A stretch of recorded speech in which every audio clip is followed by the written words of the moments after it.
Good morning. All right. Technology. Well, good morning and welcome to the Center of Interfaith Understanding's International Women's Day event. My name is Chu Lin. I am a board member at the center, and I'm very, very excited to welcome you today to a conversation about women and patriarchy in religion, to explore the impact and consequences. We've got a panel of four people today who will be sharing from their individual perspectives and experiences, and I'm really excited for us to get to that. But first, an introduction to who we are, because I understand we have friends from many places tuning in. The Center for Interfaith Understanding, or CIFU, is an interfaith organization, and we're committed to building a society that embraces diversity, and we do that through education and through dialogue, and we're very excited that you can be with us for one of our events today.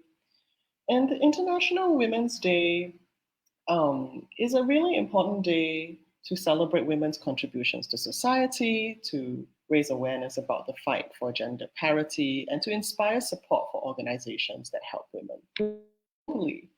And the theme for this year is Choose to Challenge, which really just brings attention to the importance of challenging biases and misconceptions so that we can create a inclusive and gender equal world. And you can't challenge what you can't see. So I think today's topic is really quite important to shine some light to help us understand what patriarchy can look like, and to also look at women's experiences, to center women's experiences, to say, oh, this is what it might be like for me, but this is also how I thrive and how I create an environment that's thriving for me and other women. So we've chosen to explore patriarchy in the context of faith, and in this conversation today, we'll be bringing together four women from different backgrounds to share their perspectives and experiences. And what we did was to send out a list of potential topics or questions, and I think each of the four panelists have picked the ones that are the closest to their hearts. And what we're going to do is we're going to have Phyllis come on quite soon, and followed by the rest of our panelists, and after which we will have some time for questions and conversation. So as you're listening to our panelists, if you have questions or comments occur to you, please feel free to pop them into the Facebook chat, and we will get round to hopefully getting around to quite a few of them later today.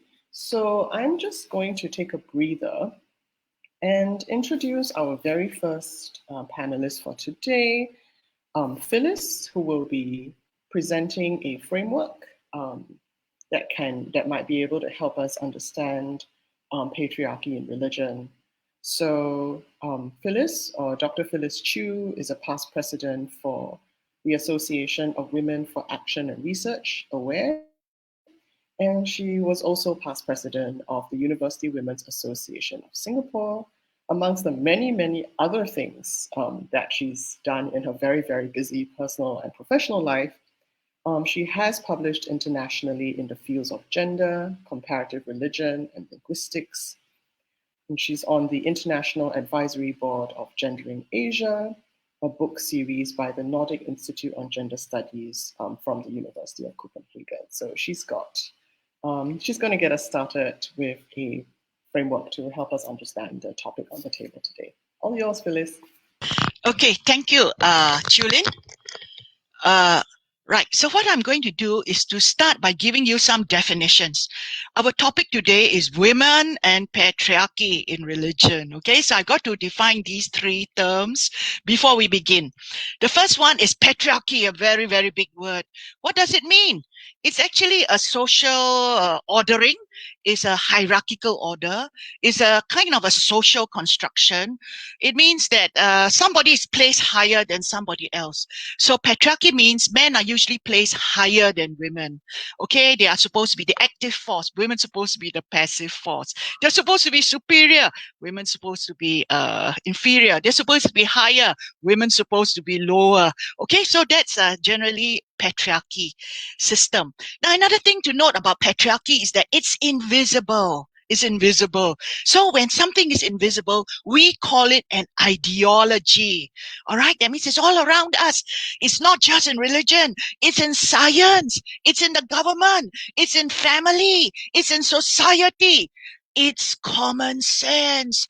It's natural. It's like the air we breathe. We don't even know it. So that's patriarchy. Okay, so that's my definition of patriarchy. Let's go on to the next big word. The next big word is religion. Okay, what is religion? Well, let's make it simple, okay? It's related to purpose of life. It's related to, say, cause and effect, the meaning, the universe, who created it, and so forth. Usually, religion has a superhuman element. And also, it has a moral order. It has a moral order. So this is religion. Right. The third definition. Let's combine these two terms, patriarchy and religion. Okay, let's look at the features of patriarchy and religion. Of course, patriarchy is everywhere, but let's look at it in religion. Well, in religion, what is patriarchy in religion? It means that men are regarded as superior.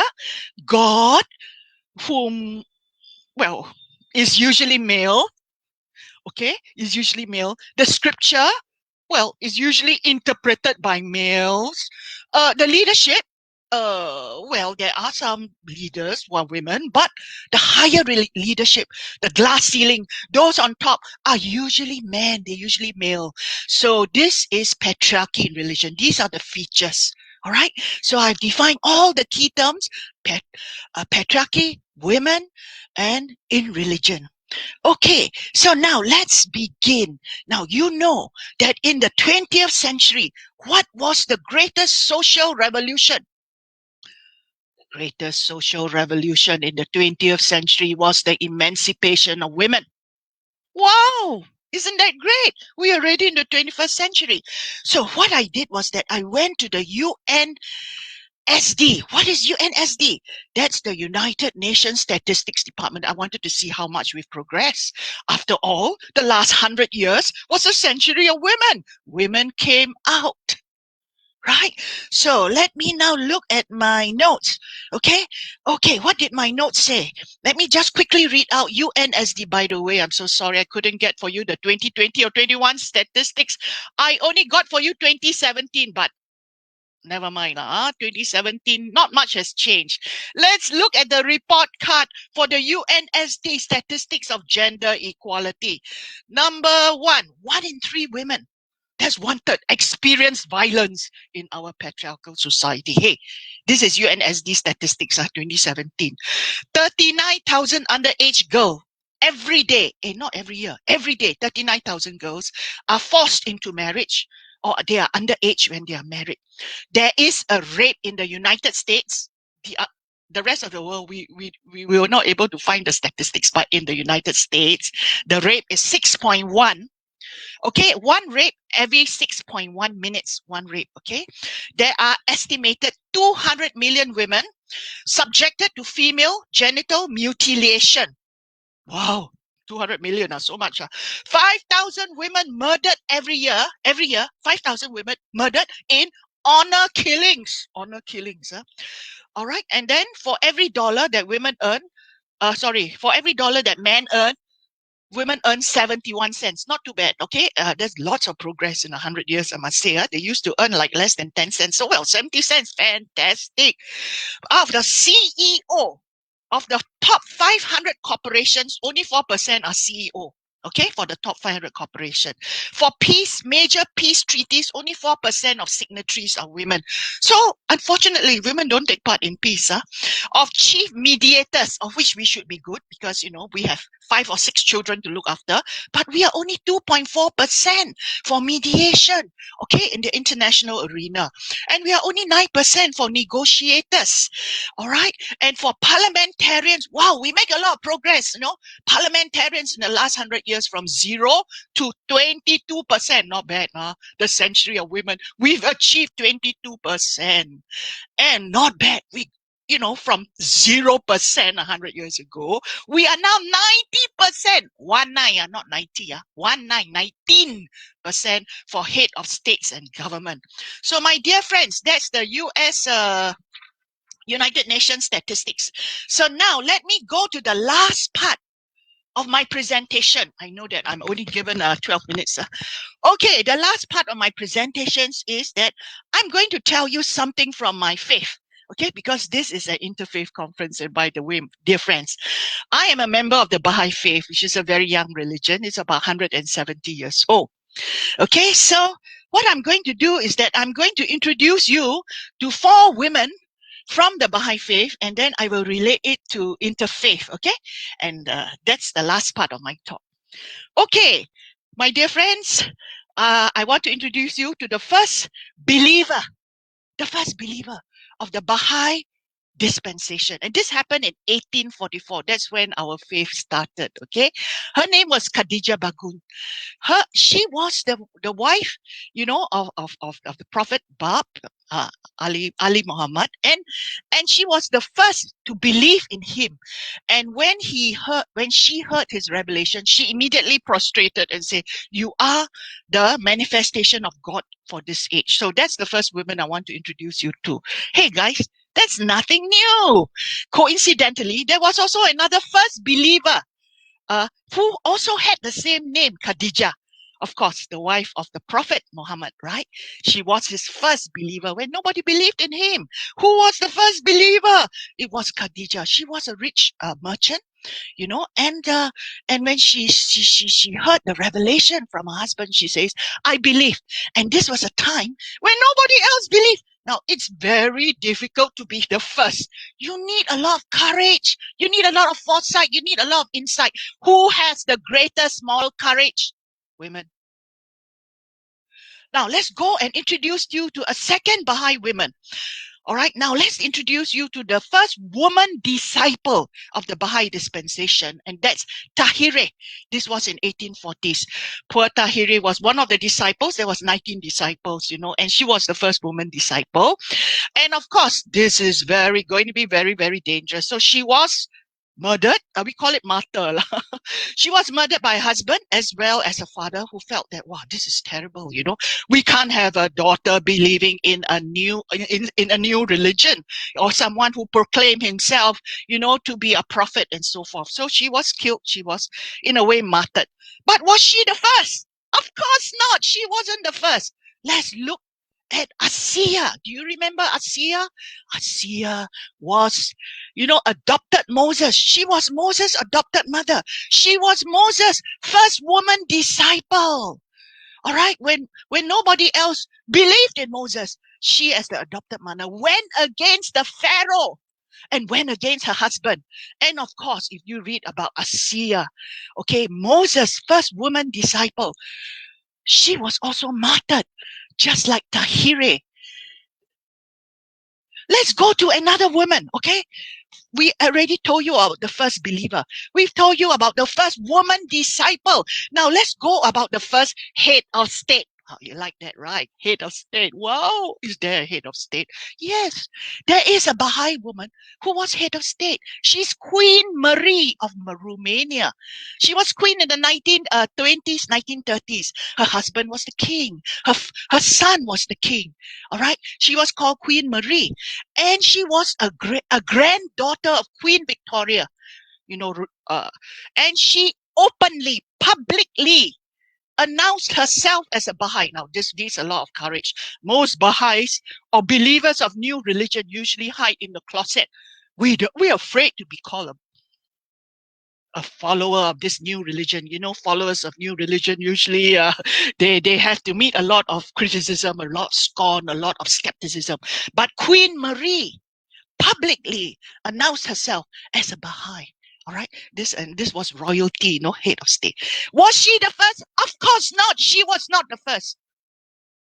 Do you remember Queen Katayun? I think you've forgotten Queen Katayun. She was the mother of Darius the First. She was the mother of Darius the Great. Do you remember Zoroastrian? She announced herself publicly. I believe in the prophet Zoroaster. My God, such a brave woman, Queen Katayun, the first disciple of Zoroaster, forgotten in history. Okay, I only have time for one more, but actually I can make a lot of comparison. What about the first? We've talked about the first disciple. We've talked about the first believer. We've talked about first head of state. Let's talk about let's not have any more social positions. Okay. Let's now talk about the first moral unifier, the first pillar of the faith. All right, there is usually someone, who will unite everyone when everything is in disarray. This usually happens when the disciples, when the founder of the faith has passed away or died or is killed or is martyred, and the disciples are all in disarray. Who comes to the scene? Now, in the Baha'i faith, there was a woman who came to the scene. All right, when everything was in disarray, when the faith was going to split up, when people was arguing about the succession, when the founder has passed away, her name was Bahia Kanum. She was the daughter of Baha'u'llah, the prophet founder of the faith. She held the faith together at times when there was no leader. Was she the first? Of course not. She was not the first. Let's look into history. Do you remember Mary Magdalene? What happened? She was at the cross. Everybody has run away, when Jesus was crucified. Definitely all the disciples all run away. You want to be there? She was the one who collected his body. She was the one who anointed his body. And when all the disciples didn't know what to do, what shall we do? He's crucified. Mary Magdalene, a lowly woman, where the Bible remembers her as a low status woman. She got them together. She was the first one to say that, oh, he's resurrected. She empowered the disciples who were all in disarray. She was a woman. But unfortunately, we only remember Mary Magdalene as a prostitute. So let me summarize, okay? It's about 11 minutes. Let me summarize. So the 4 Baha'i women that I have introduced to you, nothing special, right? They stood on the shoulders of giants, of women in religions that came earlier. There was nothing special. They were standing on the shoulders of giants of women who has been forgotten in the patriarchal order. So, under the shadow of patriarchy, what do we remember when we talk about religion? We see the images of chaste and virtuous men and only evil women, women who have fallen. This is the shadow of patriarchy that all of us live under. And since this year, 2021, International Women's Day, the theme for this year set by the United Nations is called Dare to Challenge. May I therefore dare to challenge, all of us, all right, to listen to our stories of how we have lived as women of faith under the shadow of patriarchy. Thank you.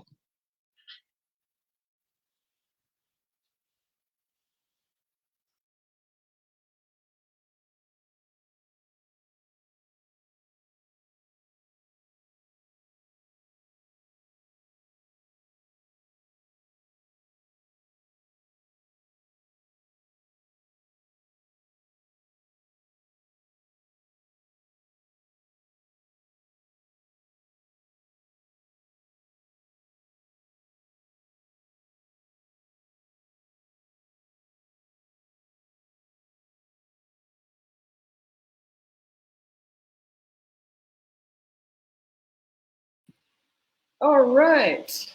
So thank you very much, Phyllis, for the whirlwind introduction. I think we now have some ideas in our heads to help us frame what we will hear from our subsequent panelists.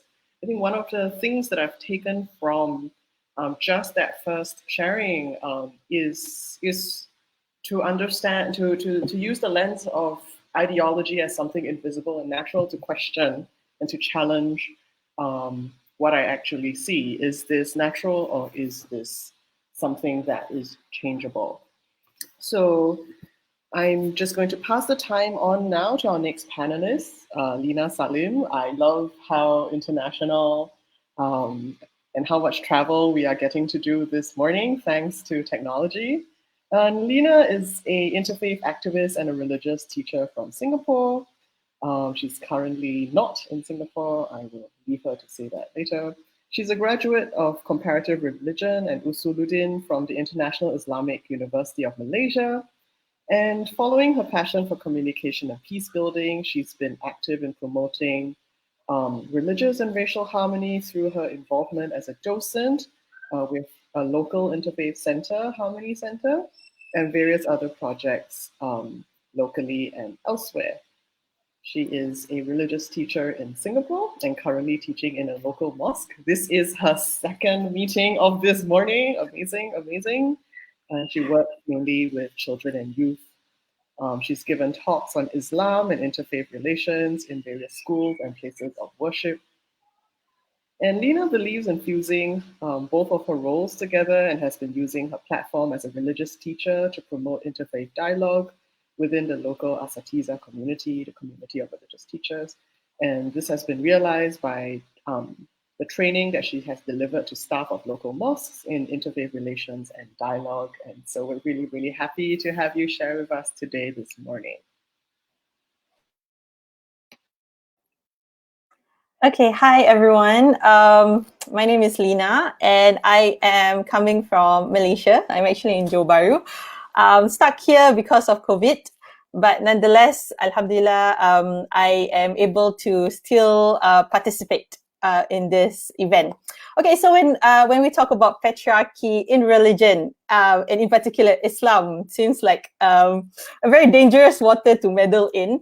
But one thing I need to say is that my own narrative, my own experiences is my own. It does not represent the whole Muslims around the world or even in Singapore. But why is it still important to listen to my narrative is because it can help us to understand what women go through, what women in Islam go through, and that we don't follow the generalization or the stereotypes that we may have heard about Islam and patriarchy. Okay, so when we look into this topic, I don't think that 11 minutes is enough to delve really deeply about Islam and patriarchy. But what I can do is to just share it through the experience lah. Okay, so when I look at Islam and patriarchy, usually there is two extreme response from the people. One would be totally denying it, saying that it is unfounded in the religion because the Quran does not endorse discrimination against women, and the Prophet did not do so. Therefore, it is unfounded, and that's the end of discussion. On the other hand, we have people who say, yes, there is patriarchy with a reason, because it is benevolent patriarchy, because we want to protect our women. It is our responsibility, it's our duty, and therefore we are doing this for their betterment. So both have valid points, right? One is about saying that theoretically the religion does not endorse patriarchal practices. God, in the eyes of God, everyone who is good, who is righteous, is equally treated, who is equally rewarded.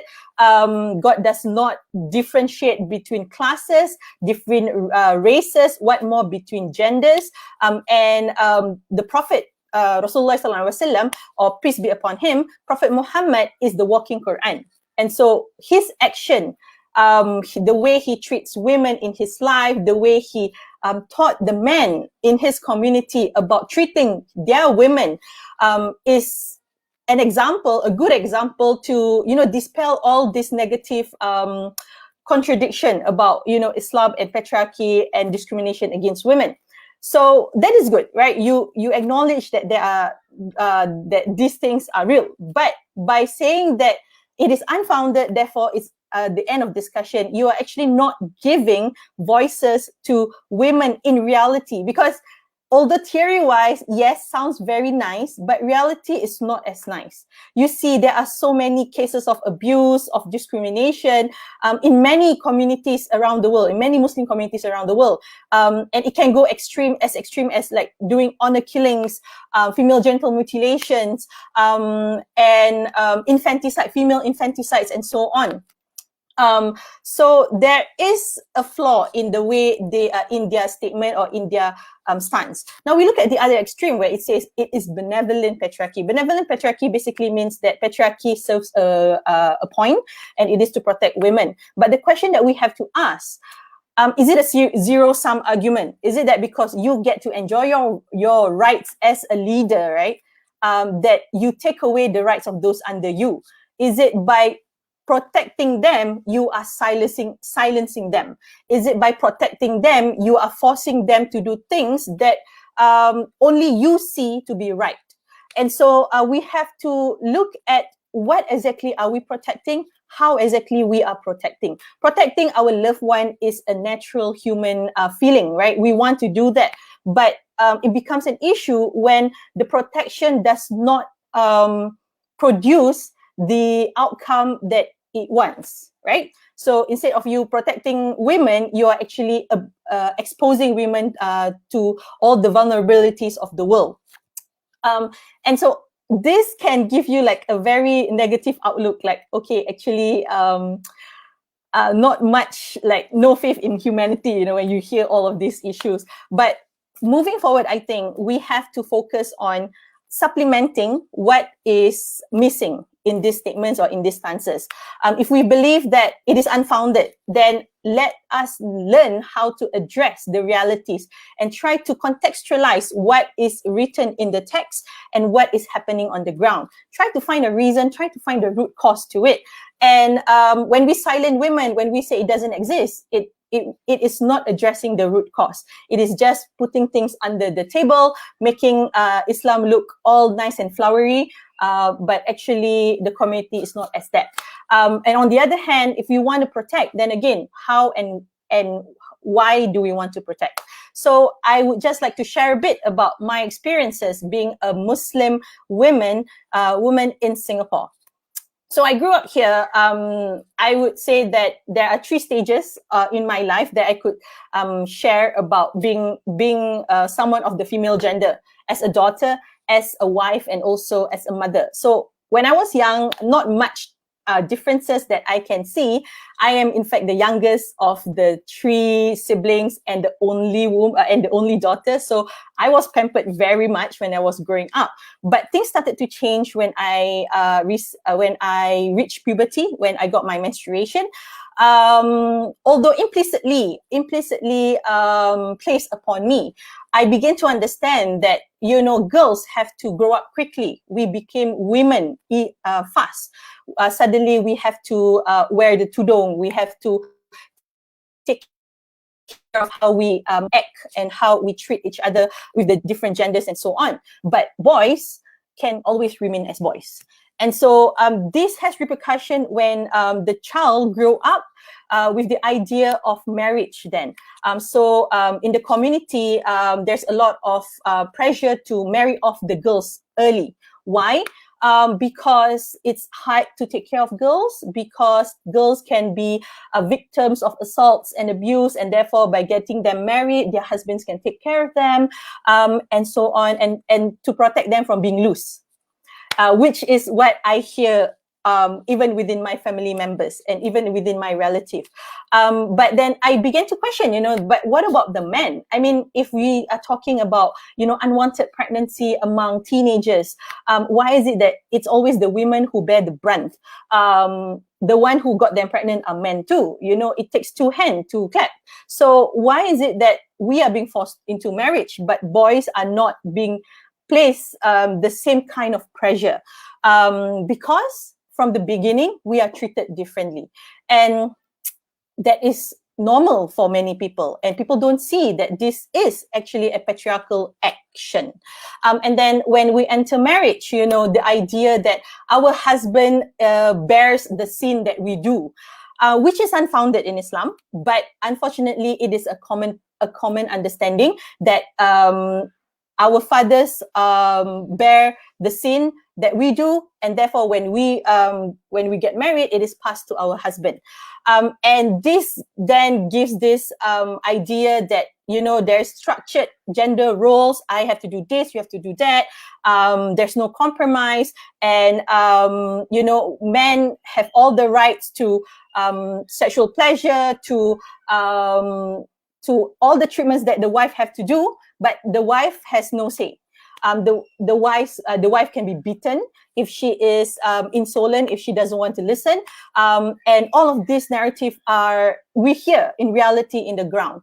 But if we just look at the Prophet Muhammad, peace be upon him, and how he treated women, you can see the absolute opposite. When it comes to beating of women, there were cases where the women in the community would complain to the Prophet, our husbands are beating us up and this like that. And the Prophet would chastise the men publicly. During sermon, he would be chastising them and saying that, how can you beat your women who you sleep at night together with? And so on and so forth. And he even said that the best among of you are those who treat their women best, kindly. And I am the best person, and I treat my women the best. And he does not even just say, he walked the talk. He did all the house chores. He was really helpful. He showed affection towards children, which was unfounded at that time. The man at that time was like saying, why are you kissing and hugging your grandchildren? That's a form of weakness. And to him, he says, no, this is affection. This is how we create ethical human beings, by sharing affection and love towards one another.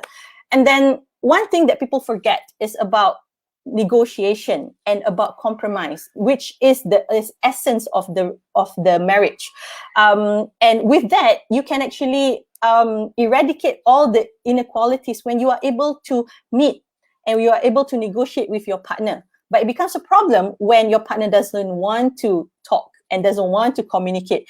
That is when the state comes into play. That is why we have the Sharia court. That is why we have all these rulings about divorce. But if the Sharia court is not able to give justice, proper justice to the women, it becomes an issue. And we see this in many communities around the world too. How women who are denied getting their divorce because the husband is just making things, making the process a hellish process, not wanting to cooperate, disappearing and all of that. And so we need scholars to help women and help their children to go through and to overcome these struggles. And this is when power is needed. And when it comes to being a mother, I begin to understand the inequalities when it comes to deciding whether I should work or whether I should stay at home and take care of my kids. It is something that I had to think and I had to sacrifice. It's not something that my husband had to equal thought on it, because it is understood that man brings the bread home. But in Singapore, in today's time, it's unfounded. Like, we both have to work. We both have to bring bread to home. And it's unfortunate that, even though our partners may be in agreement with what we decide on, but the larger society will keep on pressuring us. They will be saying that, hey, why your child 4 months already go to school? So pitiful. Why can't you work? Why can't you stay at home? Your husband can afford, right? He is working good. Or why can't you put your child to your parents' house, and so on and so forth. And this is an example that patriarchy is not just between genders, but it's also between the hierarchy within society. It's about older men dominating younger men, older women dominating younger women, those who have power dominating those who do not have.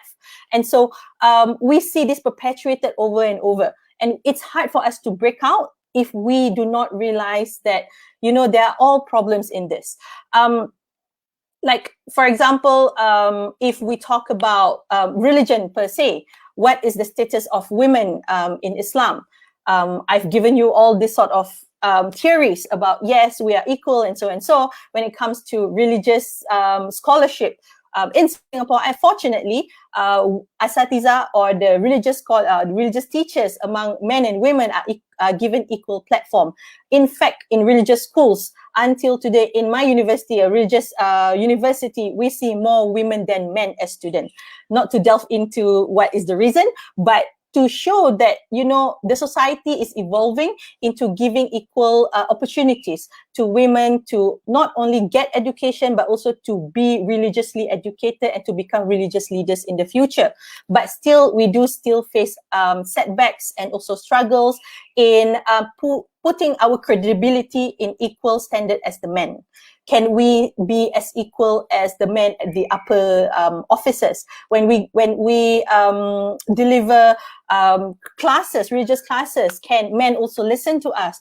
Or is it just the religious teachers who are male, they're available for the public, but for the women, it's also only for the women classes talking about women issues, but we cannot really talk about the public issues. So these are still, there are some setbacks.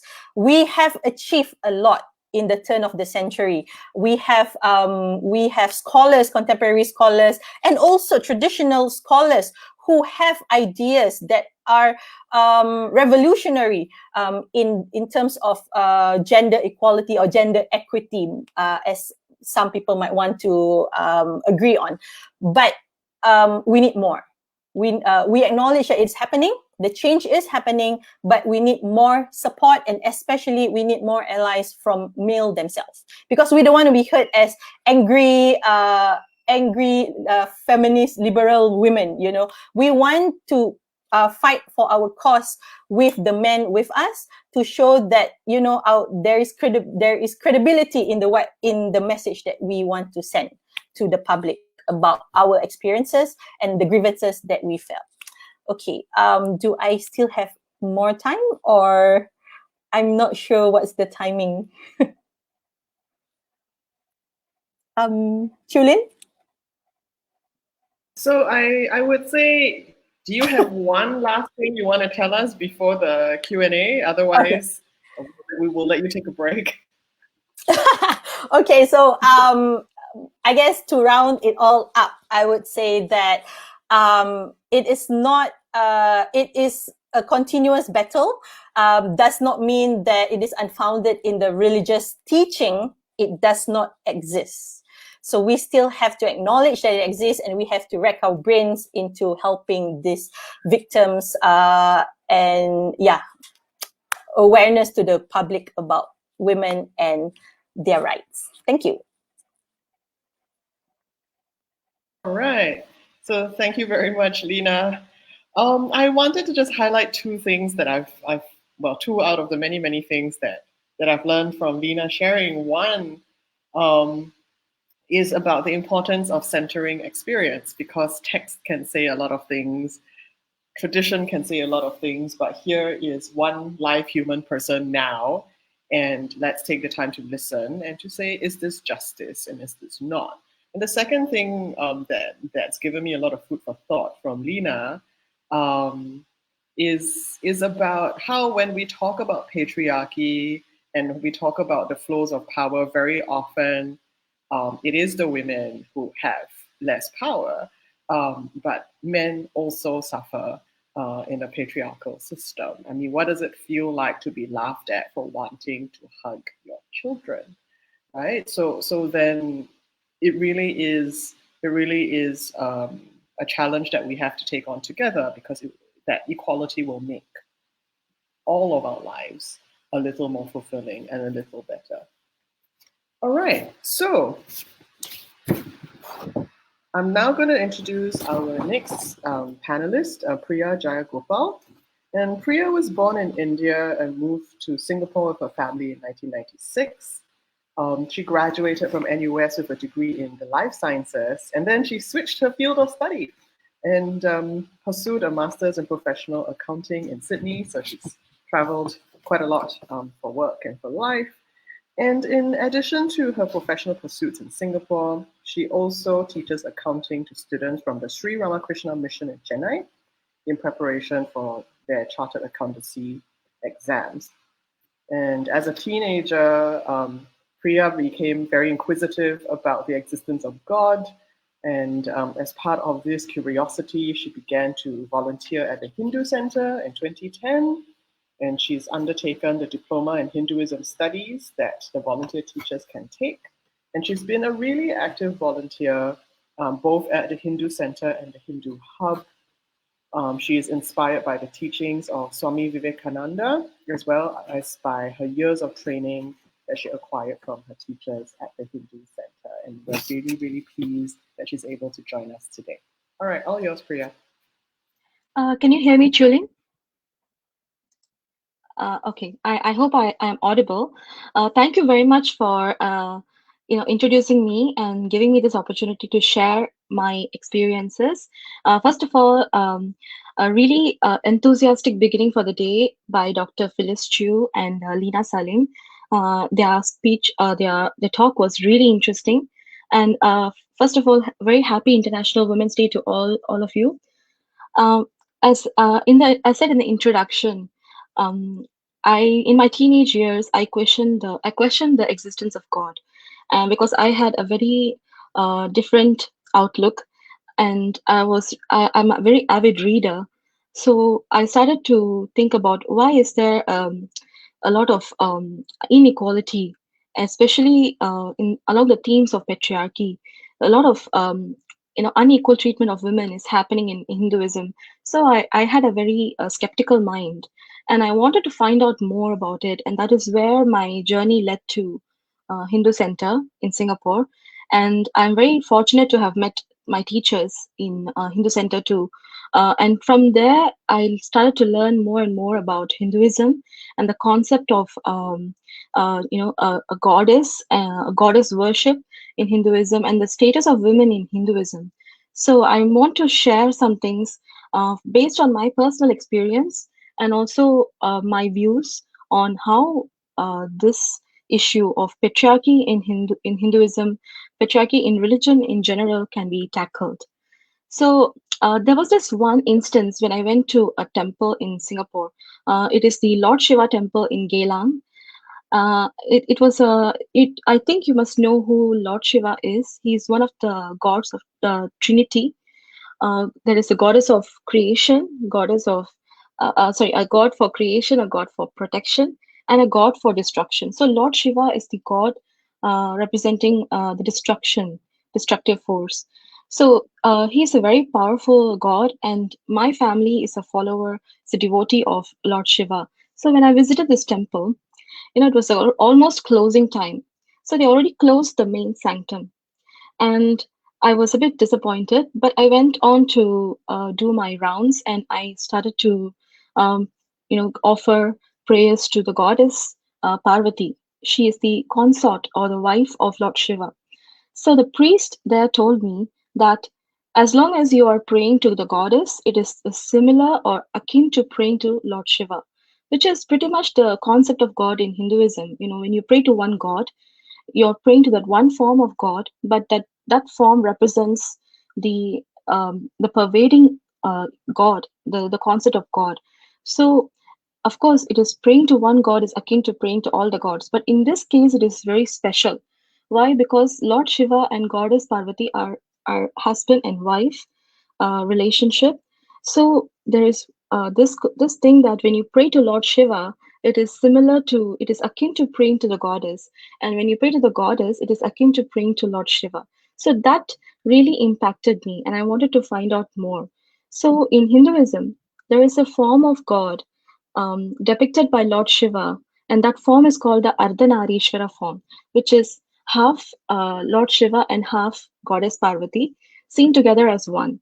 So the feminine and the masculine is seen together to come together for the creation of this universe, and that is that is the philosophy that is one of the main philosophies in Hinduism. So it made me question a lot of things because, like what Lina Salim had said, what we read in the scriptures and what we read in our philosophy, whereas in the reality, the it is totally different because the same men who pray to the goddess are also the same men who are mistreating the women in their families. So why is this difference existing? So I went on to question that, and I feel that a religion. Dr. Phyllis gave a very excellent definition of religion, which is ultimately searching for the purpose of life and realizing or going beyond evolving beyond your basic human qualities, evolving towards a higher knowledge. So for me, I feel that a religion is like a Ferrero Rocher chocolate. Okay, because the core of that chocolate is the macadamia nut, which is the values and philosophy in a religion. Okay, and that values and philosophy that you find in a religion, there are a lot of similarities with all the religions. See, all the religions talk about speaking the truth, not harming your fellow human being, and the values are very similar. So these values and morals and philosophy form the core of the religion, and the chocolate that is around the Ferrero Rocher nut is like the customs, the traditions, the rituals and practices. So these rituals, practices, and customs are built around the values and philosophy to, in order for us to inculcate these values, in order for us to express these values, in order for us to maintain a certain discipline in our life. So that is why these customs exist. But sometimes we also notice that a lot of these customs and practices have patriarchal overtones to it. See, as we've understood that patriarchy is a social construct, right? So it is actually we can see this social construct is built into these customs and practices, most of which that seem very outdated or has no basis in Hinduism. So, from my personal experience, I wanted to share this one particularly cruel custom that I witnessed in my family that happened to my grandmother. See, in Hinduism, when a woman gets married, she is adorned with a lot of jewelry. Like, of course, in all marriages, you must have seen some Indian marriages. So she is adorned with bangles, flowers, and with a red bindi, and these are called the symbols of auspiciousness. And these are symbols of a married woman. So, what happens when that woman loses her husband or the husband passes away? So, the women in the family, especially the widows in the family, will decorate the newly widowed woman with all these symbols, and they will conduct a ceremony or a custom to remove these symbols. And it was excruciatingly painful for me to witness this personally to the happening to my grandmother. See, my grandmother's generation is different. She is living in a setting, in a society where all the women have gone through something similar. So if she knows that this is wrong. She knows that this is very backward. And yet, if she does not go through with it, she will have to face the brunt of it later on because she continues to live in the same locality. So there is a pressure. Even women have this.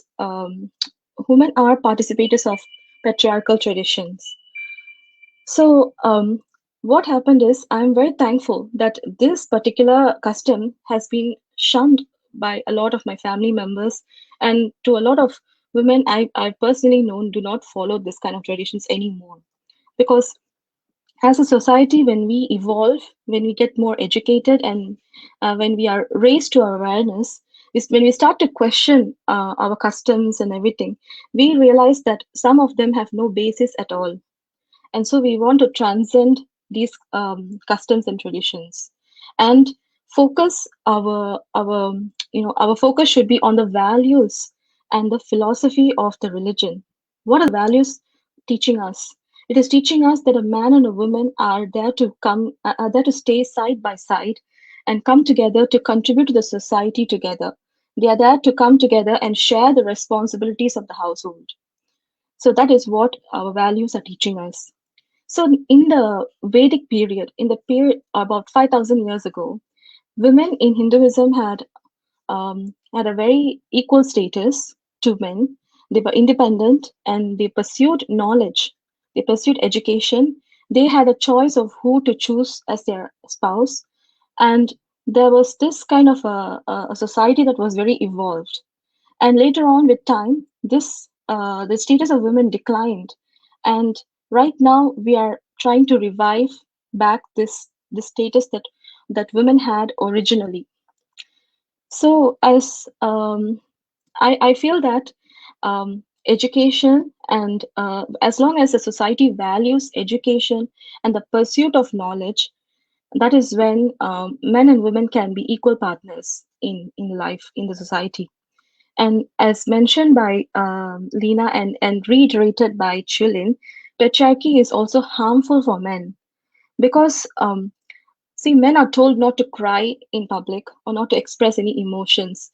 I wonder what is wrong with a woman who is expressing expressing strength, courage, and who is ambitious, and yet at the same time she's also kind and compassionate. And what is wrong with a man who is, vulnerable, sensitive, and emotional, and at the same time strong and ambitious? I think that the so-called the feminine, energy and the masculine energy, when they come together, they are when they are in balance, it makes us a whole human being. So I feel that on this day, we choose to challenge this notion that patriarchy, even though it does exist in our customs and traditions, let us challenge these notions and let us try to transcend the customs and traditions, and at the same time, keeping in commitment to our religious values. Yeah. So that is what I wanted to convey. And thank you so much for giving this opportunity for me to speak. Thanks, Julian. Thank you so much, Priya. Thank you so much for sharing the story of your grandmother. And I was very moved to hear you describe it. And I was also very moved to hear you share that it's something that many families no longer practice. And it's a really strong reminder for us that, while as Phyllis says, the emancipation of women was a very big step in the 20th century. There are a lot of customs and practices that still exist in our everyday lives, in our backyards, in the lives of our neighbors, even today. But your grandmother's story is also a very powerful one to remind us that change is possible and change is happening all the time. Right. So thank you so much, Priya. And now we're going to meet Audrey. Um, so Audrey Chin is the author of 5 books, and she was the 2017 fellow at the Iowa International Writing Program. Her work explores the intersections of faith, gender, and culture. She's been nominated for the Dayton Literary Peace Prize and shortlisted 3 times for the Singapore Literature Prize. So if you have not read her books, what are you waiting for? In 2004, she co-conceptualized, contributed, and edited a volume, Singapore Women Represented, A Social History of Singaporean Women. And in 2016, she came out as a praying woman with her anthology of meditations, When Heart Meets Spirit. In that same year, her story, The Widow of Nain, won the inaugural Asian Women's Writers' Festival Short Story Prize. She is a life member of AWARE, and she helped to develop Singapore's first financial intelligence training program and maintains her practice as a financial steward. And Audrey is a Christian, so all yours, Audrey. Okay, Audrey, remember to unmute. Okay, unmuted. Okay, all good. Ready for you. Okay. Hi, good morning, good midday, everybody. And I want to thank Sifu for existing actually and not being afraid to ask the pointed questions. We've had so much sharing on it, so refreshing. Huh? I also want to thank Mary Rose for inviting me.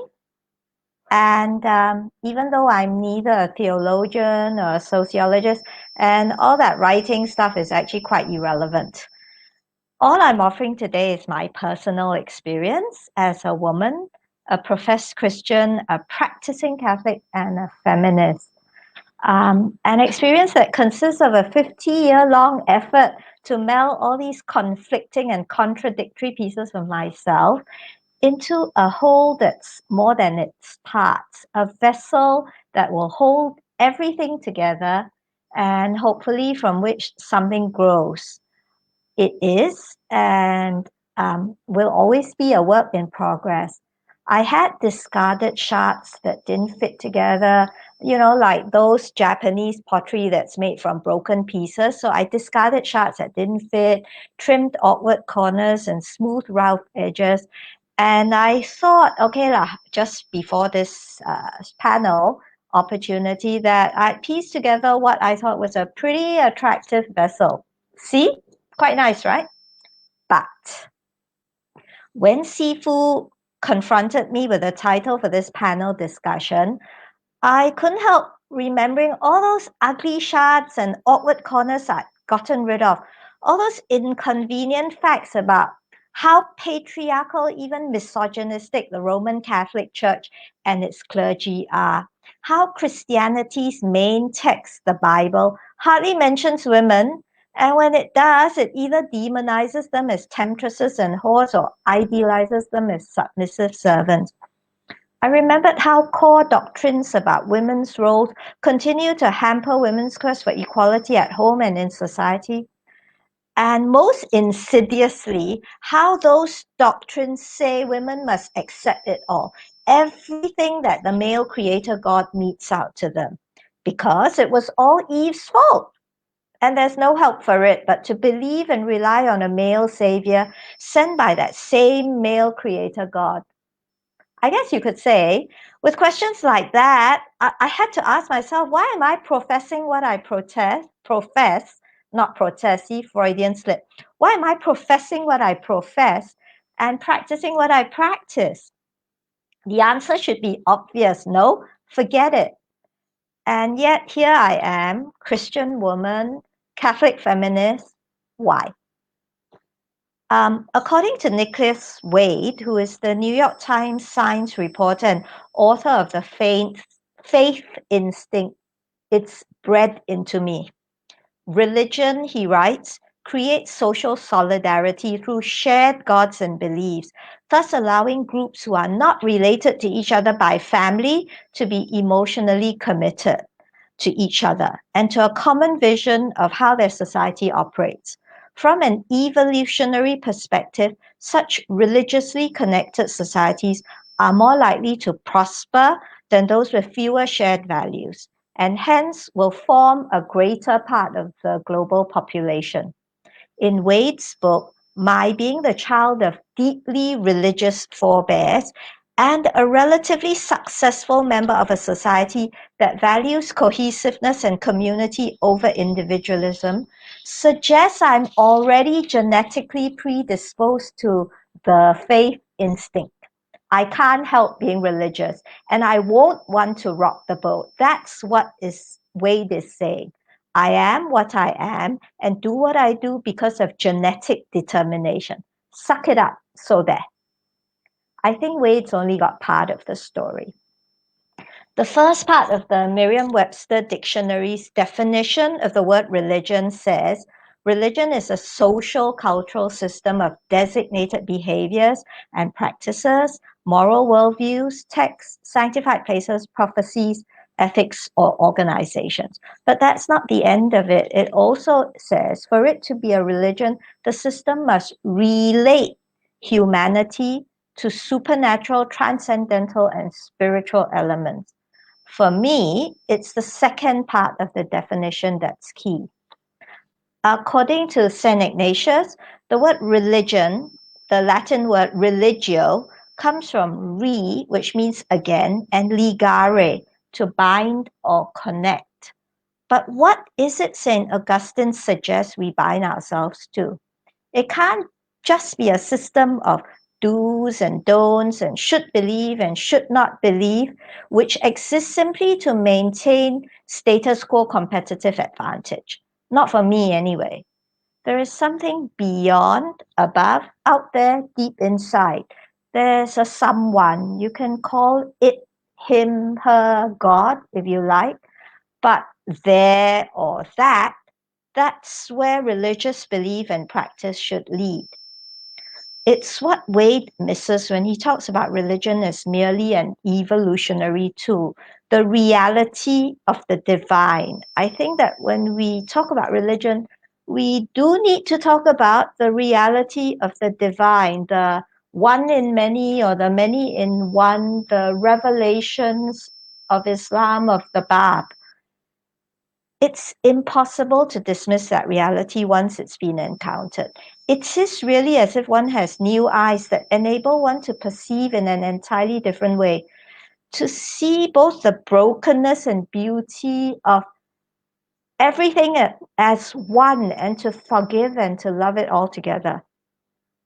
It can't be done in a vacuum, not for me anyway. There is a tradition of practices, a legacy of writing from fellow seekers, a community of believers, and of course, a willingness to open ourselves. Then it is as Thomas Keating, one of the founders of Centering Prayer, writes, I do not know how it works, but when a group of like-minded people committed to the transformative process are together, the force of the energy is certainly up a number of decibels higher. You do not have to do anything but sit still and let your mind be quiet. Know that God's word is spoken fully only in silence. Be still, and you will know, not by the knowledge of the mind, but by the knowledge of the heart, who God is and who you are. Yes, that's how it is. It happened to me. I guess that's why I wrote that book, When Heart Meets Spirit.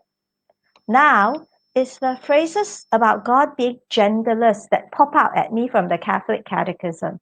That line about man and woman being created in that genderless God's image. Just like, we heard about Parvati and Shiva.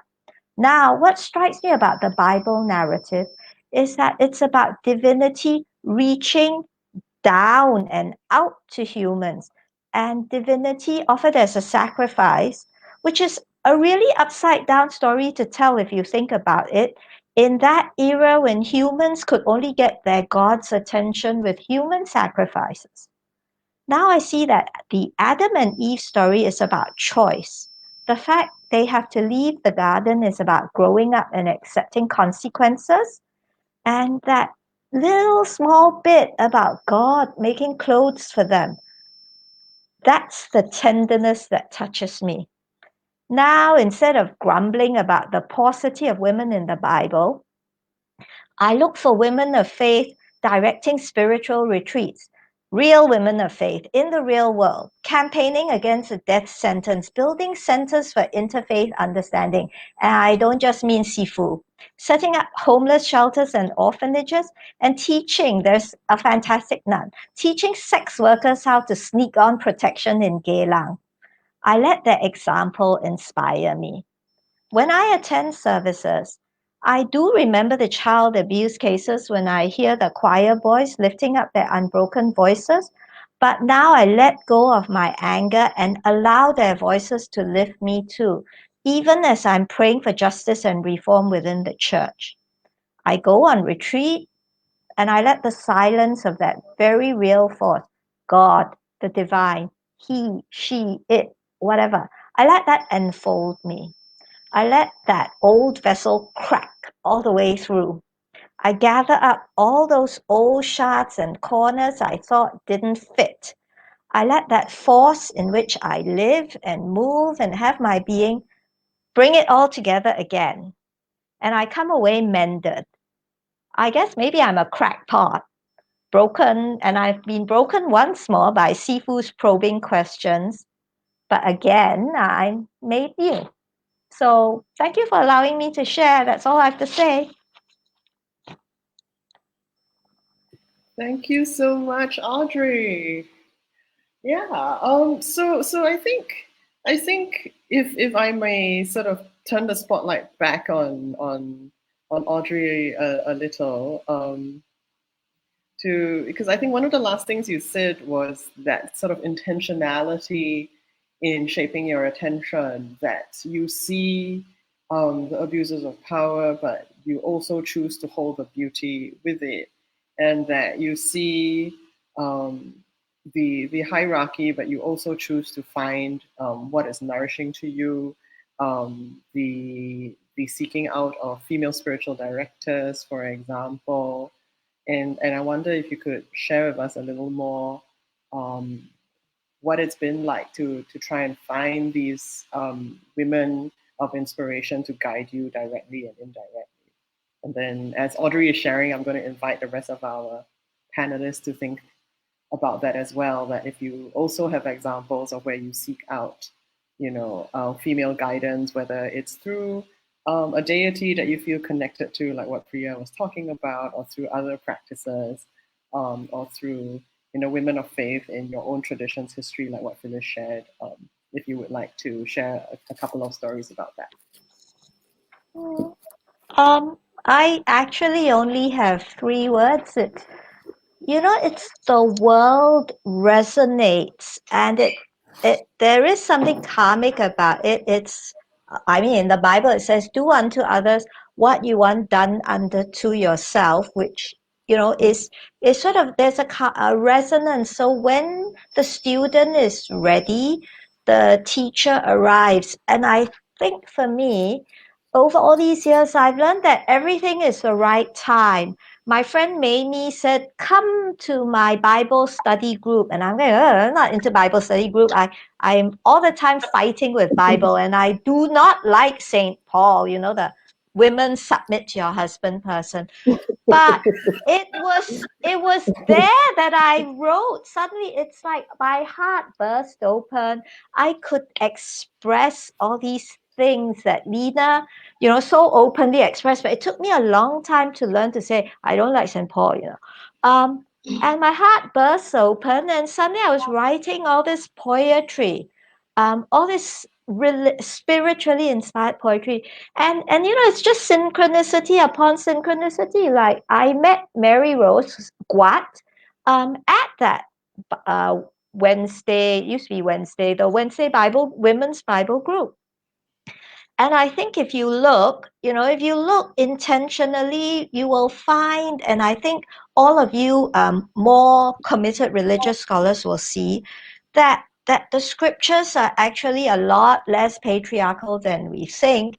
And that's why these are faiths that people have followed for so many years. It's just that somehow or other, everything got appropriated by by powerful men, and it became a lot more patriarchal. I think that's all I want to say. When the student is ready, the teacher will appear. Mm-hmm. Well, also the intention to seek out. I think one of the threads Yes. that's run through all of your sharings today isn't that women don't exist, it's that women do, but that we forget, even our own mothers and our own sisters, that we remember stereotypes, we remember women who have no names, or we think that women don't exist when that's not really Yes. true. So I just wanted to hold that question open for our other panelists to see if anybody else would like to share, about women who support you in your spiritual journey, or what it's been like connecting with some of these women, whether they are from history or from around you.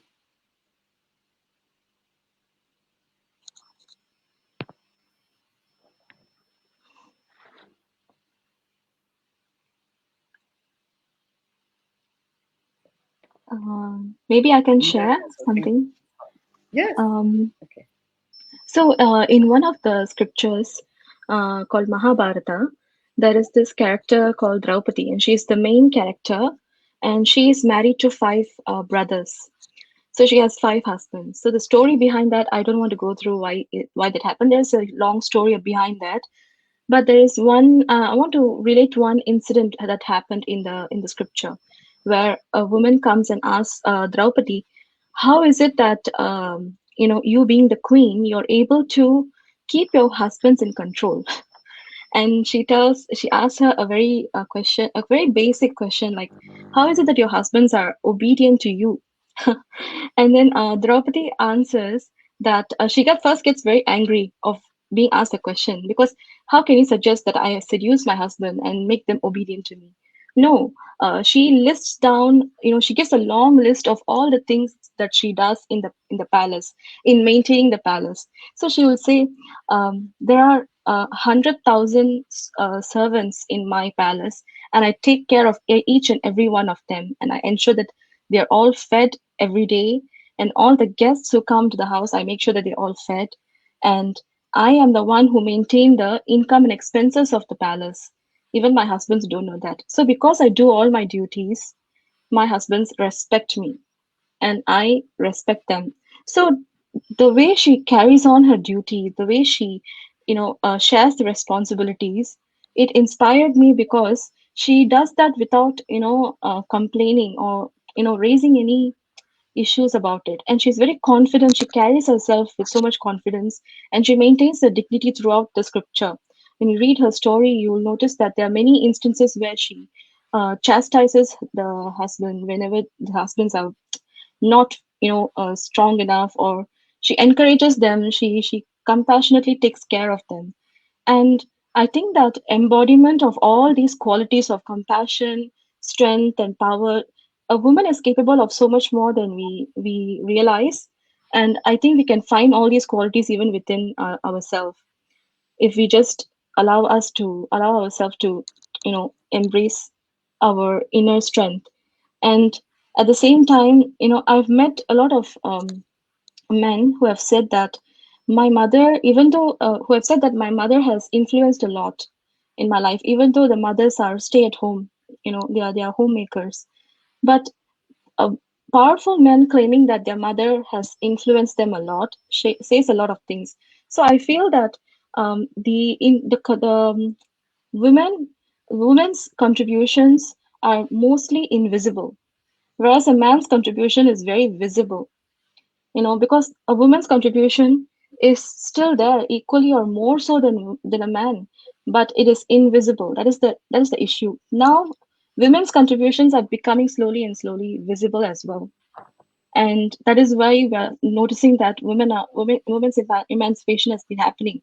They have been coming out of their homes. So I feel that, of course, the strength is, no matter whether your influence is visible or invisible, the impact created because of your contribution is still there. So we've got a bunch of questions coming in from our friends who are watching us on Facebook, and we're just putting them at the bottom of the screen. So I think all our speakers can see that. I'm just going to read that out. The narratives on the ground are still strong on the structured roles of women in Islam. It seems that there is a lack of space to discuss this, and those who support the idea of discussion sometimes tend to be perceived as liberals, with the implication that if you're a liberal, then, well, being liberal is bad. And I think this question was addressed to Lina, but I think I'll sort of respond to, because I think this is not just something that's happening within communities of Muslims. This is something that's happening in different faith communities and secular communities as well. So I'm just going to give us a moment to think about the question, and as you feel ready to answer, just unmute yourself. Communities of Muslims, this is something that's happening in different faith communities.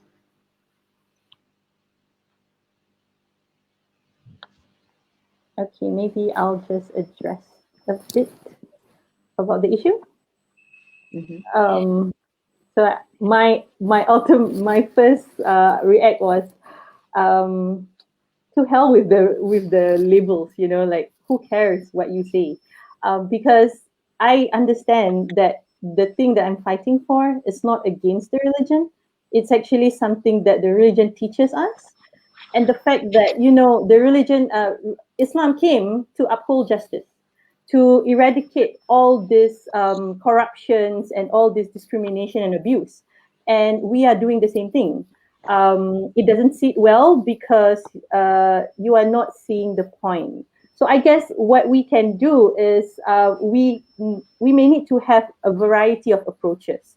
There may be people who may want to approach in a very hard way, saying all the things in a very explicit way. But I guess we need other actors who can do it in an implicit way to make them convinced that we are not attacking the religion. We are also wanting to bring betterment for the society and for the religion. So we are not against you. We are with you. We just want you to see that we are fighting with you. And I think what we can do is civil society. We are in a democratic society. We need to exercise our rights. We need to voice our opinions. Do not be afraid. We are standing up for our rights. And I think this is equally needed, that we need women to support women, and we need men to support women too. We need everyone in the society to bring change. If we are the only ones, making the noise, there will be people who will silencing us. But if we have equal people who have equal power to bring our agenda up, so we can get more attention and we can educate people more. Yes. Yes. I'm feeling like this is, give me a moment, about sort of like, being rooted in tradition, knowing where we come from and knowing what we're looking at and just bringing in our allies. Okay, Audrey.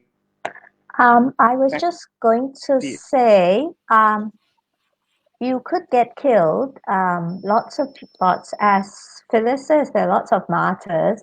But if you actually look at the founders of every religion, they were all revolutionaries. I mean, that's how it happened. It didn't.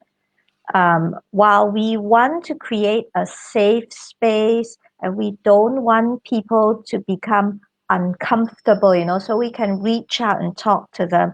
I think that one of the hard truths is that all these kind of things are actually cause discomfort. I mean, even the topic of this discussion creates discomfort. Yes, I like to now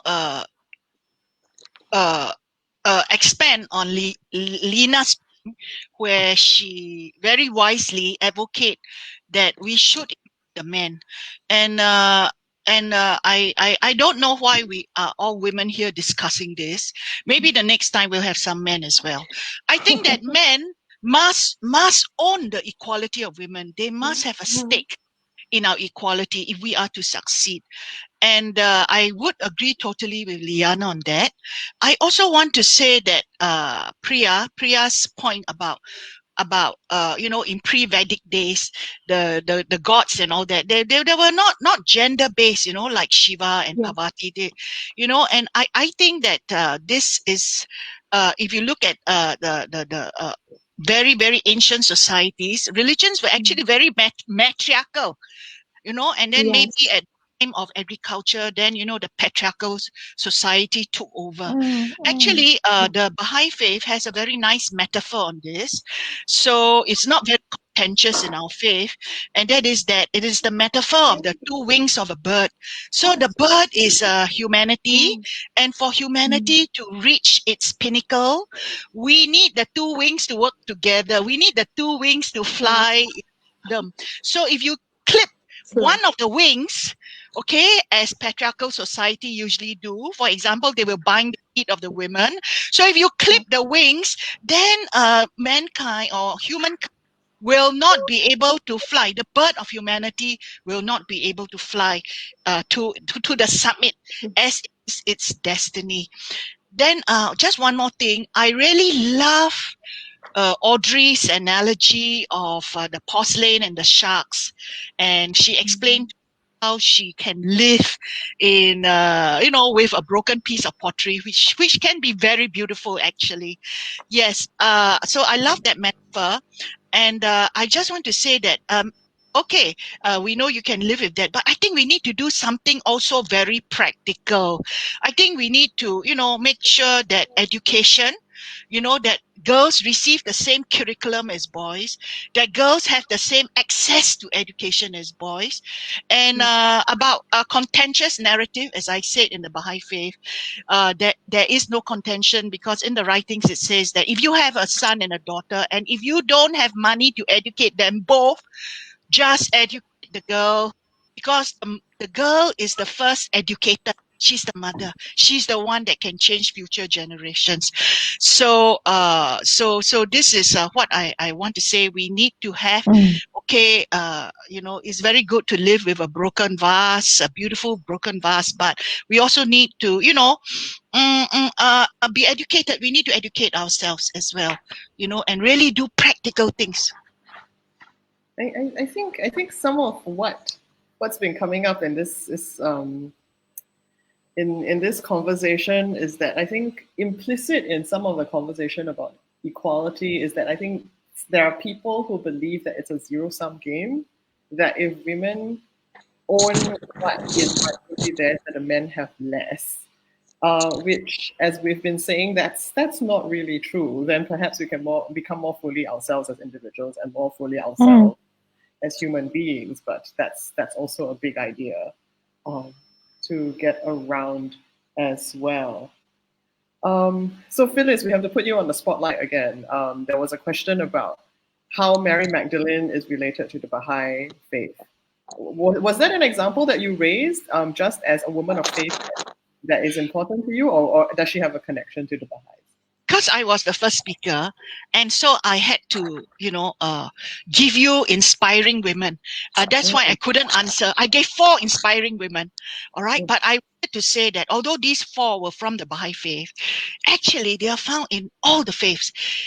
As somebody said, if you look for it, you'll find it. If you don't look for it, you won't find it. And in our patriarchal society, we are conditioned not to find it. So that gives us really interesting homework, which I will suggest to all of us to do who are watching. If you feel connected with a faith tradition, go find a woman in the text or a woman in the tradition, and learn about that person and share about that person with others. If you do not identify with a faith tradition, perhaps look in your everyday life. Is there a woman you feel connected to? What do you feel connected to her about? And go and share about her with someone else. Because if we don't look for her, we don't find her. Yeah. All right. We have another question. Many take religious figures as powerful exemplars of virtuous conduct in order to shape their own lives. In the so-called age of the crisis of masculinity, how is this cause a challenge opportunity for gender equity advocates in addressing patriarchy in religion? I think there is quite a lot to unpack here. So what does it mean to take a religious figure as a kind of role model? What does it mean to live in an age of the crisis of masculinity? Does the crisis of masculinity actually exist? And if it does, what do we want to do about that? And how does gender equity fit into all of this? I think we can solve this very easily by using Priya's term. Priya says that there is a feminine and masculine energy. Let's not call it a male and female. Let's not personalize it. It's an energy. Now, I prefer the word principle. There's a feminine and masculine principle. They both work together, okay, like the 2 wings of the bird. It is not a zero-sum game, so that you tie one wing and you hope the other wing will do better. Okay, that's it. So when we say that the masculinity is in crisis, you mean to say patriarchy is in crisis, is it? Because now you have to compete on equal grounds. Is that what you are afraid of? I think women don't want purpose. We just want to be treated equally. Okay, we want to know that God loves us as much as He loves our brother. Is that too much to ask? We don't want to ask for more love. No, no, no. We just want to be equal. Can you understand equality? It is not zero sum. It's a principle. It's a principle. Okay, and principles are like being active, being passive, being discrete, being holistic, being analytical, being synthetic. Now, these principles exist in both female and males. All right, but females tend to have more of the, shall we say, holistic, soft skills, and males tend to have this. But you can also find people who have both. And you can also find males who have more female principles, and you can find female who have more male principles. So let's talk about principles. So then nobody is threatened. Yeah. I think new ideas take time to get used to, but it's really about, from Phyllis's point of view, then it's really about saying there's more than one way of being a person. And that is a new idea for some people. All right. I'm just going to invite maybe 2 more responses from the panel before we have to let everybody go off for lunch.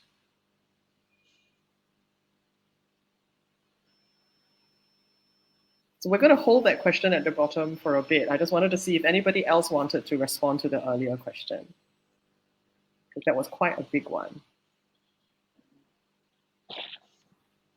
Can we have the earlier question flashed back again, please?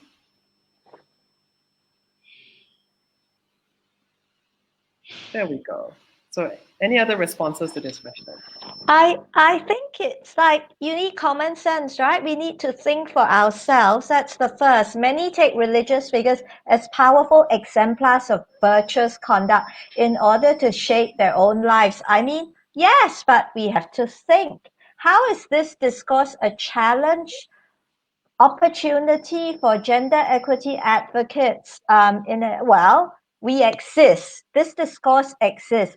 This is a challenge. I think the challenges are all of us, men and women, willing to activate what Phyllis calls a male and female principles and understand, like Priya said, there's the Parvati and there's the Shiva, as the Bible, it says male and man and woman were created in the same image, in the one image.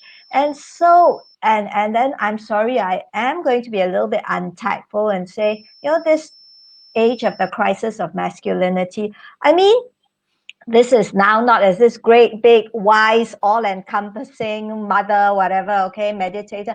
I'm just going to say as a woman, it's not my responsibility if I'm walking around and you can't control your sexual urges, and it's not my responsibility that you have a crisis of masculinity. I'm just doing what I need to do to be a full human being.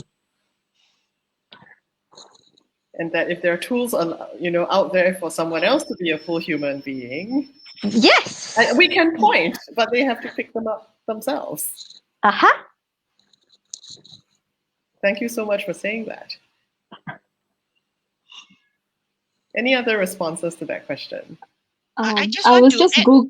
Oh, sorry. Just very, very quick. I I just want to add to Audrey that our eyes has to be chaste. It's not that the object has to be chaste. Yeah. We ourselves has full responsibility. Let our eyes be chaste. Exactly. Okay, that's all I want to say. Yeah. Okay, Priya. I was just Googling what is the crisis of masculinity because I don't know about it.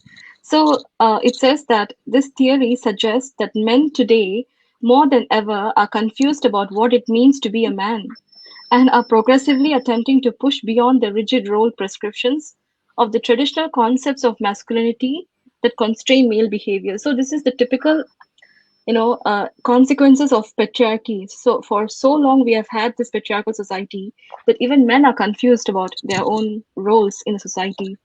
So the harmful effects of patriarchy extends all over. It affects everybody. So I think this just shows that. Thank you so much. All right.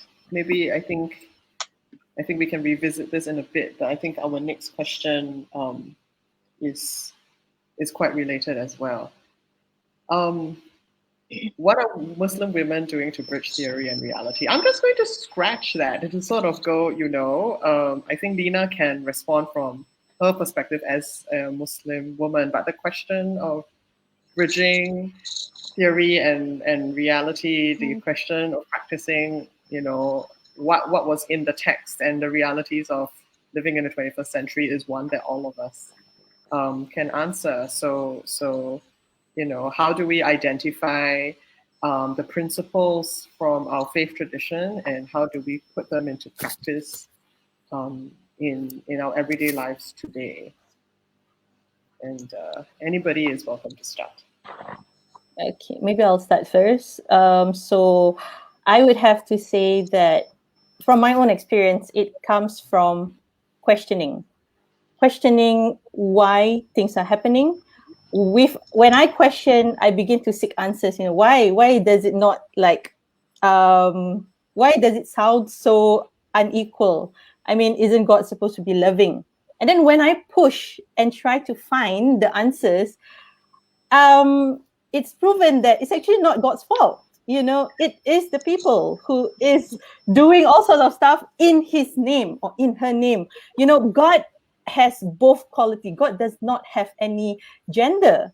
And so we as Muslims, we it is taught to us that we need to have this Rabbaniya character, the godly character in us. So if God can encompass both, then why can't we? Why do we have to see in a very rigid dichotomy? And when I push myself and I find that the religion is saying exactly what it should be saying, and I guess that this can only happen when we have education. And when the girls are educated as equally, given equal opportunities and platform, then they will realize that they also have a say. We can like throw in the fact that, okay, contextually in the past, scholars have always been men, yes, because of the context, because of the situation.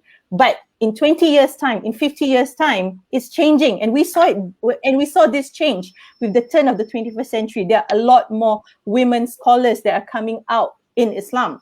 But again, the issue is when they come out with their own ideas, they will just be silenced again by the idea, oh, you're a feminist and feminist is un-Islamic, therefore you don't matter.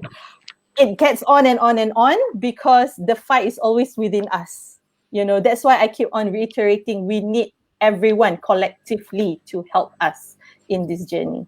And everybody picks up a piece as they're ready, and together we'll make up a quite a big picture. Anybody else like to respond to that?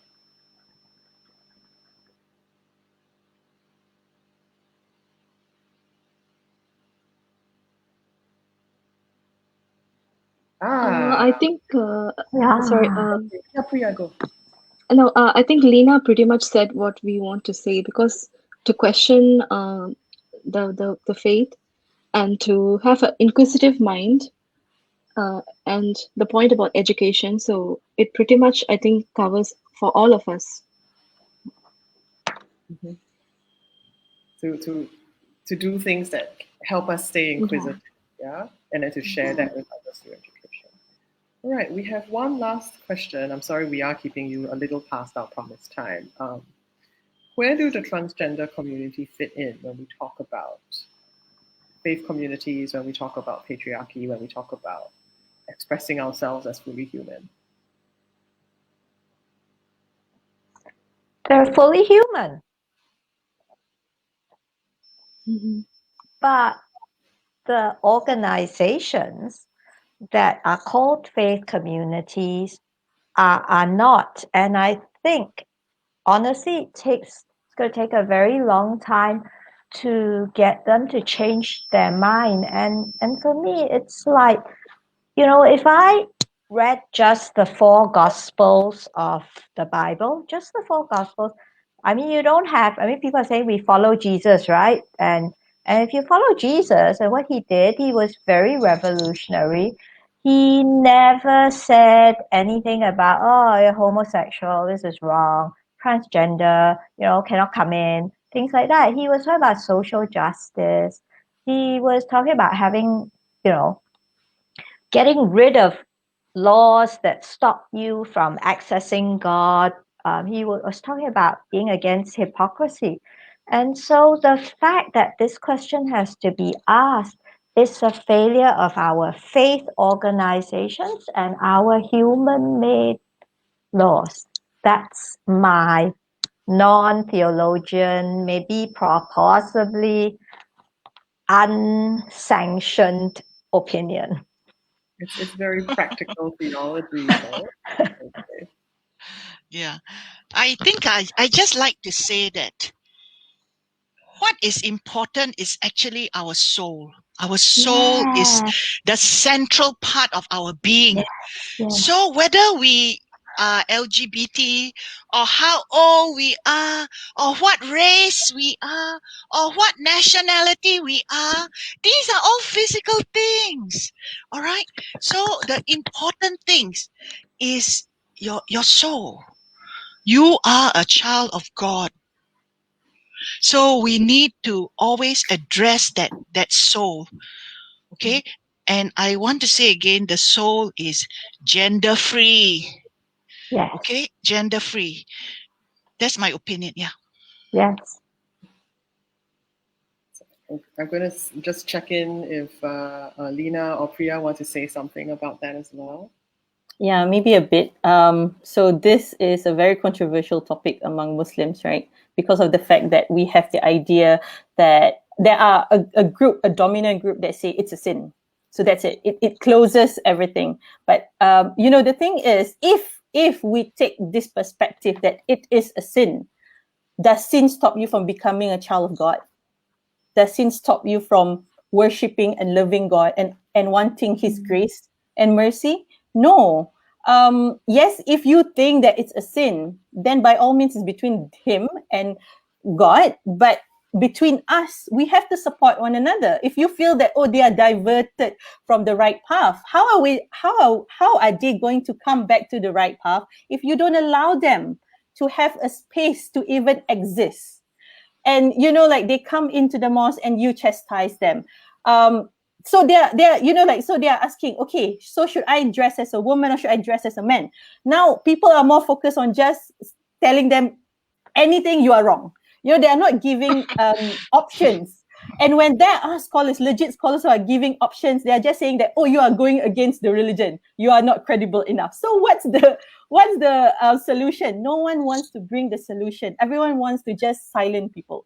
So I think I resonates well with what Phyllis says about it's the soul. We have to acknowledge that everyone has equal access to God, and therefore we must help one another.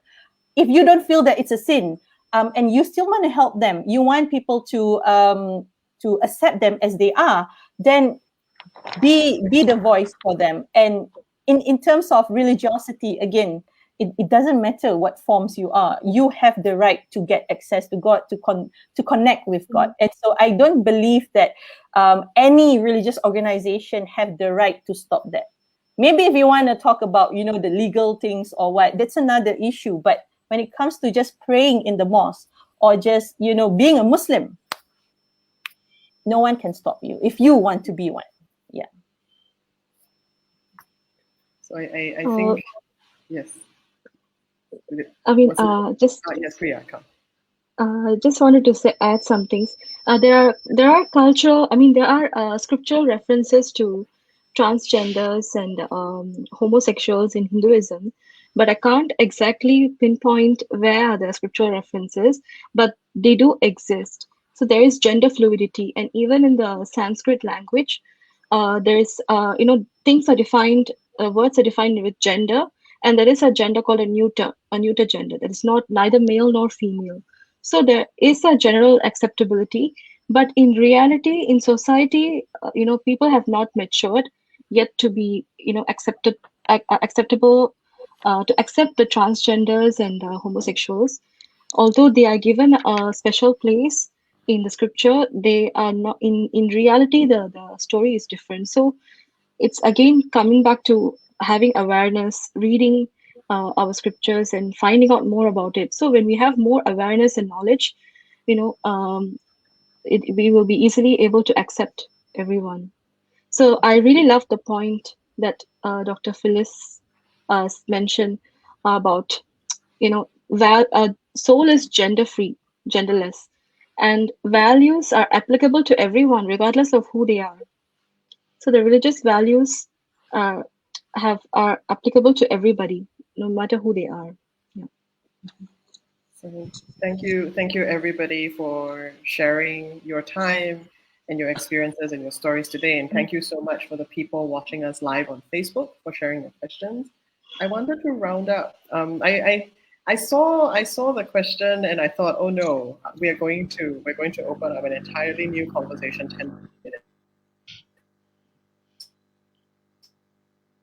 Good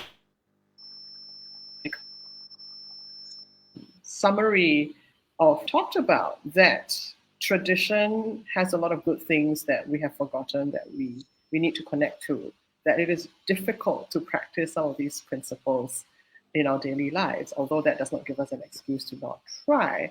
But also the importance of intersectionality, right? That Phyllis gave us the image from the Baha'i tradition that we are two wings of a bird, and I would suggest this extends beyond gender to all other identifiers that we could possibly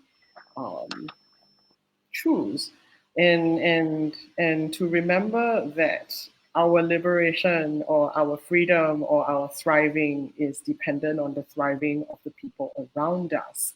And so as we seek our allies to achieve gender equality, this is the same attitude of openness and humility that we take to bring justice everywhere. So with that, thank you so much for joining us this morning for morning of conversation and learning. I am so glad to have met all of you. And let's just keep the conversation going. For those of you on Facebook, you can continue to put on questions or converse amongst yourselves. If you want to see what else we're up to, remember to follow us on Facebook, and we'll see you again very soon. Bye-bye. Thank you. Thank you.